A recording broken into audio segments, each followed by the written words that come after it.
வணக்கம் guys, doctor சாம் பேசுகிறேன். நல்லா இருக்கீங்களா?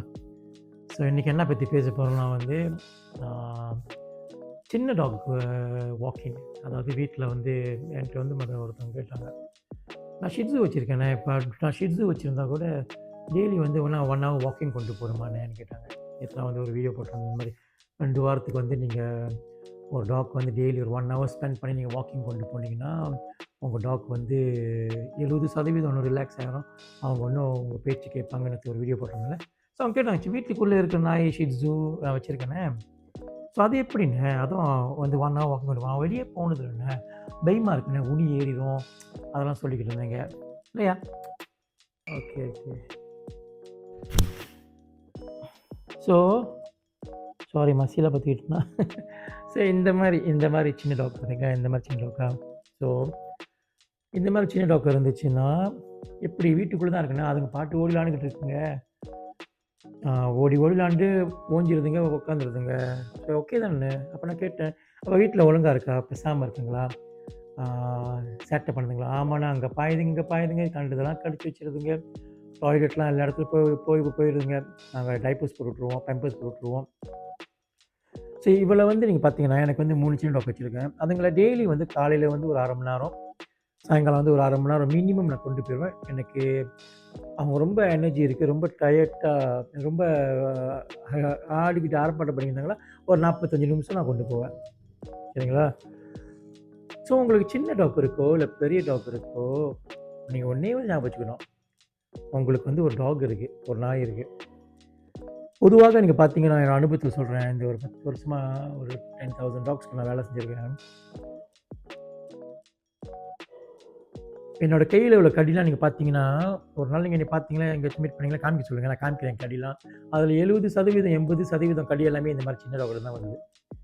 ஏன் நான் இதை உங்களுக்கு ஷேர் பண்ணுறேன்னா, இந்த டாக்லாம் சின்னதாக இருக்கிறதுனால அவங்க பண்ணுற அக்ரெசிவான ஆத்திரமான அந்த கடிலாம் நம்ம பெருசாக எடுத்துக்க மாட்டோம். நம்ம சின்ன நாய் தானே, சின்ன கடி தானே. ஆனால் இப்போ நான் உங்களுக்கு சொல்கிறேன், இப்போ ஒரு நாய் வீட்டில் சும்மா ஆள் நடந்து போனாலும் போய் காலை கடிக்குது, சாப்பாடு வைக்கும் போது பக்கத்தில் யாராச்சும் அவங்கள கடிக்க போகுது, லேசாக கடிச்சு விட்டுரு வச்சுக்கோங்களேன். ஸோ இப்போ லேயாக வச்சுருக்கீங்களேன், இப்போ இவ கடிக்கிறா, மேபி இவ கடித்தா லேசாக வலிக்கும், மேபி இது உங்களுக்கு பெரிய பிரச்சனைகள் நினைப்பீங்க. இப்போ நான் உங்களுக்கு ஒரு உதாரணம் சொல்கிறேன். இப்போ இந்த லேயாவை தூக்கிட்டு இதே மாதிரி லேயா பொமரேனியன் இல்லை, இப்போ லேயா ஒரு ரோட் வாயிலர் வச்சுக்கோங்களேன். இப்போ நீங்கள் இமேஜின் பண்ணி பாருங்கள், இல்லை உங்களுக்கு ஒரு ஷிட்ஸு இருக்கா, ஒரு குட்டி நாய் இருக்கா, பொமரேனியன் இருக்கா, மால்டீஸ் இருக்கா, புடல் இருக்கா, ஏதாச்சும் எந்த மினி சைஸ் டாக் இருக்கோ, வீட்டில் கடிக்கிற மாதிரி செய்தா, உரும்புதான். இப்போ அடுத்த தடவை உங்கள் டாக் உங்களை கடிக்கிற மாதிரியோ இல்லை உரும்புற மாதிரி செய்யும்போதோ, ஒரு பெரிய நாய், அந்த போலீஸ் நாய், ஜெர்மன் ஷெப்பர்ட் சொல்லுவாங்களே, கேனைன் டாக்ஸு, இல்லை ரோட் வாயிலர், இல்லை டாபர்மேன், பெரிய பெரிய நாய் இருக்குல்ல, அந்த மாதிரி உருவத்தில் நீங்கள் நினச்சி பாருங்களேன். அப்போ நினச்சி பாருங்கள், அப்போ உங்களுக்கு புரியும் அவங்க செய்கிறது எவ்வளோ பெரிய தப்பான விஷயம்னு. அவங்க சின்னதாக சைஸாக இருக்காங்க, அவங்க வீட்டுக்குள்ளே தான் இருக்காங்கன்னு சொல்லிட்டு எக்ஸசைஸ் கொடுக்காம ஓடி விளாடுறாங்க, ஊஞ்சி போயிடறாங்க சொல்லிட்டு அப்படின்னு நம்ம இருக்கக்கூடாதுங்க. நாய் தான்.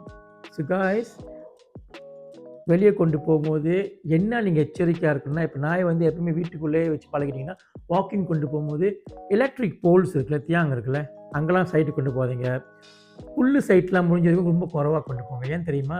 இவங்க உள்ளே இருந்தனால நீங்கள் வெளியே கொண்டு போகும்போது இந்த புல்லு சைட்டு, தியாங் சைட்லாம் வெளியே ஒரு தெருநாய் மூத்திரம் போயிருக்கோம், வெளிக்கு போயிருக்கோம். ஸோ இவங்க வீட்டுக்குள்ளே இருந்தனால இம்யூன் சிஸ்டம், அவங்களோட இம்யூன் சிஸ்டம் ரொம்ப குறைவாக இருக்கும். ஏன்னா இப்போ என் டாக்ஸ்லாம் வெளியே கூப்பிட்டு போகிறதுனால அங்கங்கே வாய் வைக்குங்க, கொஞ்சம் லேசாக மேபி காய்ச்சல் வரும், டக்குன்னு அதுங்க நல்லா ஆயிருங்க. ஸோ என் டாக் நான் கொண்டு போவேன், மிட் நைட் கொண்டு போவேன், ஜெர்மன் ஷெப்பர்டு, சேத்து தண்ணி கூட அவள் தண்ணி குடிப்பான், விட்டுருவேன். ஏன்னா அவள் பழகிட்டா. இப்போ திடீர்னு இவள் இந்த மாதிரி ஒரு நாய் வீட்டுக்குள்ளேயே இருக்குது, கொண்டு போய் சேத்து தண்ணியில் வாய வச்சாங்கன்னா அதில் உடம்புக்கு சேர்ந்து பழக்கம் இல்லாத ஒரு பாக்டீரியாவோ ஏதாச்சும் உடம்பு போச்சுன்னா சிக்கு வந்துடும். சரிங்களா? ஸோ அதான் நீங்கள் கேர்ஃபுல்லாக இருக்கணும். ஸோ நீங்கள் போகும்போது ஆரம்பத்தில் 1 வாரம் 2 வாரத்துக்கு நீங்கள் என்ன பண்ணணும், இந்த தியாங்கு, எல்லாம் லேம்ப் போஸ்ட்டு, எலக்ட்ரிக் போஸ்ட்டு, அப்புறம் ரொம்ப புல்லு சைட்டு போகாதீங்க. சரிங்களா? இதெல்லாம் நீங்கள் பார்த்துக்குங்க. கண்டிப்பாக உனி மருந்து கொடுத்துருங்க. நீங்கள் பேட்ரிக் போனீங்கன்னா, அனிமல் கிளினிக் போனீங்கன்னா சின்ன டாக் சைஸ் சொல்லுங்கள் சொன்னால் அவங்க வந்து ஒரு முனி மருந்து அதை வந்து இறைச்சி மாதிரி இருக்கும். அது கொடுத்தீங்கன்னா அது 1 மாதம் உடம்புல இருக்கும். நெக்ஸ்ட் கார்டுன்னு சொல்லுவாங்க, அதை கொடுத்துருங்க.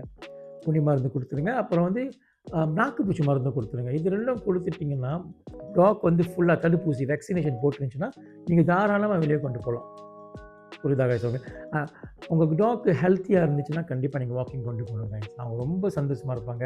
நீங்கள் உங்கள் டாக்கை நீங்கள் ரொம்ப லவ் பண்ணுறீங்கன்னா உங்கள் டாக்குக்கு வந்து நீங்கள் வந்து நான் உன்னை உயிருக்கு உயிராக பார்த்துக்கிறேன், நீ தான் என் உலகம் அப்படின்னு நினச்சிங்கன்னா உங்கள் குழந்த மாதிரி நீங்கள் பார்த்தீங்கன்னா நீங்கள் கண்டிப்பாக அவங்கள வெளியே கொண்டு போவீங்க. டெய்லி அவங்களுக்கு என்ன தேவையோ நீங்கள் கொடுப்பீங்க. அவங்க சந்தோஷமாக இருப்பாங்க. அவங்க சந்தோஷமாக இருந்தால் கண்டிப்பாக நீங்களும் சந்தோஷமாக இருப்பீங்க கைஸ். வேறு என்ன? ஸோ அவ்வளோதான் கைஸ். இந்த வீடியோ பார்த்ததுக்கு ரொம்ப நன்றி. இன்பமே சூழல் எல்லோரும் வாழ்க. அண்ட் அகெயின் கைஸ், எண்ணம் போல் தான் வாழ்க்கை, எண்ணம் போல் தான் வாழ்க்கை கைஸ். நீங்கள் நல்லா இருக்கணும், உங்கள் குடும்பம் நல்லா இருக்குன்னு சொல்லி doctor Sam signing off. A peace.